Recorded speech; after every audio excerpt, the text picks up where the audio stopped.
அனைவருக்கும் வணக்கம். நம்ம ராஜேஷ் vlogல இன்றைக்கி என்ன பார்க்க போகிறோம்னா, எங்கள் குட்டி மிஸ்ஸில் இன்றைக்கி என்ன சமையல் பார்ப்போம். காலையில் வந்து பால் கஞ்சி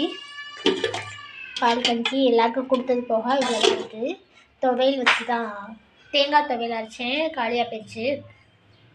அதுக்கப்புறம் மத்தியானத்துக்கு வந்து ரசம் கொடுத்து விட்டுட்டேன், பாதி குழம்பும் கொடுத்து எல்லாம் பாதியே சாப்பாடு கொடுத்தாச்சு. தக்காளி குழம்பு பாருங்கள் கொடுத்துட்டு இவ்வளோ தான் இருக்குது. எங்கள் தாத்தா பாட்டி எங்களுக்கு, அதுக்கப்புறம் இன்னொரு தம்பிக்கு கொடுக்கணும்.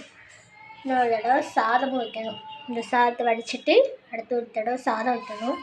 இது வந்து ஈரல் பாப்பா கொண்டு போயிட்டா, கொண்டு போக கொஞ்சோண்டு இருக்குது. அதுக்கப்புறம் வெஜ்ஜுக்கு வந்து தக்காளி குழம்புக்கு கோவக்காய் பொரியல், ரசமும் இருக்குது, அப்பளம். அதுக்கப்புறம் இது வந்து ஆட்டுக்கறி கொஞ்சம் போல் எலும்புன்னு சொல்லுவாங்கள்ல, எலும்பு கூட்டு மாதிரி வச்சுருக்கேன்.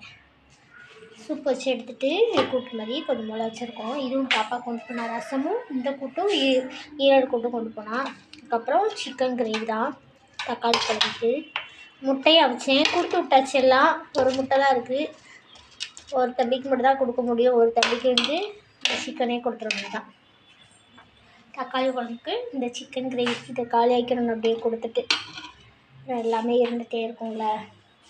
நான் வந்து இப்போ 2-3 நாளாக வீடியோ போடவே இல்லை சரியா. அதனால் உடம்பு சரியில்லைன்னு சொல்லியிருந்தேன்ல, சாப்பாடே 2-3 நாளாக கொடுக்கல. அப்புறம் நேற்று கொஞ்சம் போல் கொடுத்தேன், அப்புறம் இன்றைக்கும் கொஞ்சம் போல் கொடுத்துருக்கேன். இன்றைக்கும் காலைல பசங்க சாப்பாடு கொடுங்கக்கா அப்படின்ட்டு வற்புறுத்தி கேட்டாங்க. அதனால் காலைல வெள்ளனை எழுந்திரிச்சு தக்காளி குழம்பு வச்சு, சிக்கன் கிரேவி வச்சு, முட்டை வச்சு, ரசம் வச்சு கொடுத்தாச்சு. இப்போ கோவக்காய் பொரியல் பண்ணணும். மணி 12 ஆக போகுது. நானும் இந்த கஞ்சி கொஞ்சம் போல் குடிச்சிட்டேன். அப்புறமாட்டிக்கு எனக்கு இந்த ஜவ்வரிசி நேற்று கொஞ்சம் வச்சு குடித்தேன். இதுதான் என்னோடய சாப்பாடு. இப்போ இதுதான் எனக்கு நடக்குது. என்னால் அதிகமாக சாப்பிட முடியல, எரியுது கப்புன்னு. தேங்காய் பால் எடுத்து குடித்தேன். அதுக்கப்புறமாட்டிக்கு இந்த மாதிரி பழங்கள் தான் வாங்கி சாப்பிட்டுருக்கு. ஒரு நாளைக்கு கொய்யாக்காய், ஒரு நாளைக்கு மாதுளம்பழம். இன்றைக்கி மாதுளம்பழம் எடுத்து குடிக்கணும். இதே ஏதாவது ஒரு ஜூஸ் குடித்தோன்னா கொஞ்சம் வயிறு அமைதியாக இருக்குது. அப்புறமாட்டிக்கு பசி எடுக்குது. பிஸ்கட்டு, டீ குடிக்கக்கூடாதுட்டாங்க. என்னன்னு தெரில. நாளைக்கு வர மாத்திரை இருக்குதுன்னு நினைக்கிறேன். இடையில 2 நாள் மாத்திரை போடல. அதனால் அந்த மாத்திரைலாம் முடிஞ்ச உடனே ஆஸ்பத்திரி போகணும். வெள்ளிக்கிழமை போகலான்றது. திரும்ப என்ன செய்யணே தெரிய மாட்டேங்கி. தலைவலியாக இருந்துச்சு, அதுக்கும் காமிச்சாச்சு, பரவாயில்ல. அதுக்கப்புறம் வயிறு வலியாகவும் இருந்துச்சு, அதுவும் கொஞ்சம் குறைஞ்சிச்சு. அதை மாத்திரை சாப்பிட்டோம்னா தலை சுற்றி வருது, வயிறு வலிக்குது, சாப்பிட முடியும் வலிக்கு. இப்படி தாங்க பண்ணுது. ஸ்டார்டிங்லேயே காமிச்சிடணும். இல்லைன்னா எல்லோரும் ஒழுங்காக சாப்பிடுங்க, தண்ணிங்கள் நிறையா குடிங்க. அதுக்கப்புறம் நானும் நல்லாவே சாப்பிட மாட்டேன். கொஞ்சோண்டு பூனை மாதிரி எலி மாதிரி தான் சாப்பிடுவேன். நல்லா சாப்பிடணும். நல்லா ஃப்ரூட் எடுத்துக்கோங்க, வெஜ் எடுத்துக்கோங்க. வெயில் வந்துட்டு எல்லாருமே நல்லா சாப்பிடுங்க. அப்புறம் நம்ம இன்றைக்கி ஹேமா கிச்சன் ஃபுட்ஸ்லேருந்து கொஞ்சம் பொருள்லாம் ஆர்டர் பண்ணியிருந்தோம். 4 நாள் ஆகுது. நமக்கு வந்துட்டு காலை 7 மணிக்கே வந்துச்சு. அதை ஒன்று ஓப்பன் பண்ணி நம்ம சூப்பு போட்டு குடிச்சிட்டோம். அதுக்கப்புறம் இந்த பால் கஞ்சிக்கும் கொஞ்சம் போல் அதுலேருந்து தொக்கு எடுத்து வச்சு சாப்பிட்டேன். செம்மையாக இருந்துச்சு. இனிப்பாக தான் இருந்துச்சு, உரப்பெல்லாம் இல்லை. உரப்பு சாப்பிடக்கூடாதுன்னு சொல்லியிருக்காங்க. கோவக்காய் வைக்கணும். வாங்க அந்த ஆர்டர் என்ன வந்திருக்குன்னு பார்ப்போம்.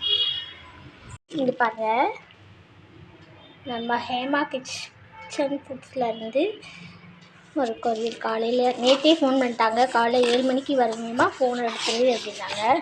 பாருங்கள், இதுலேருந்து ஒரு பாக்கெட் எடுத்து நம்ம சூப்பு போட்டு குடித்தாச்சு. தொக்கை எடுத்து நம்ம கஞ்சிக்கு காலைல தொட்டு சாப்பிட்டேன்.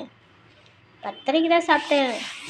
அதுக்கப்புறமாட்டிக்கு இதெல்லாம் என்னென்ன நம்ம ஆர்டர் பண்ணியிருக்கோம், என்னென்ன வந்திருக்கு அப்படின்றத இது தனியாக ஒரு வீடியோவில் போடுறேன். ஏன்னா அவங்களுக்கு பெருசாக வந்துடும். நானே இன்றைக்கி தான் வீடியோ போட்டிருக்கேன்.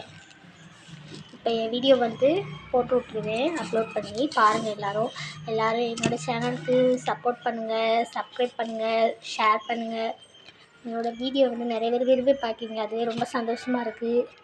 அதுக்கப்புறம் வீடியோ போடலைனாலும் உங்கள் வீடியோ வரலைன்னா கேட்குறீங்க, அதுவும் ரொம்ப சந்தோஷமாக இருக்குது. ஓகேங்க, இன்றைக்கி என்னால் முடிஞ்ச அளவு வீடியோ போட்டிருக்கேன், பாருங்கள் எல்லோரும். ஓகே, பாய். அடுத்த வீடியோவில் பார்ப்போம்.